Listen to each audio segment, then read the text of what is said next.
CV 真係個 percentage 係勁低啦個轉換率，但係 interview 就可能3間都有2間收咁樣咯。有冇啲原因 interview 嘅技巧？有講話，你除咗喺嗰個工作職位上描述嘅職責，你可以提供到呢啲 value 之外，你可以提供咩額外嘅 value？第一份工嘅補習社，我就除咗可以教書之外，我可以幫佢做埋 marketing。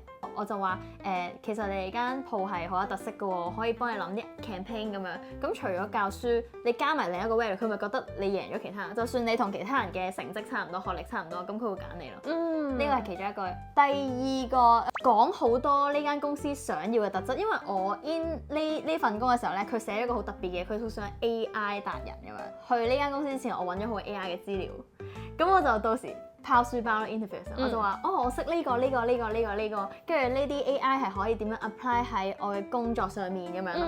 咁佢就話係喎，你真係識 AI 喎咁樣，然後就收咗咯。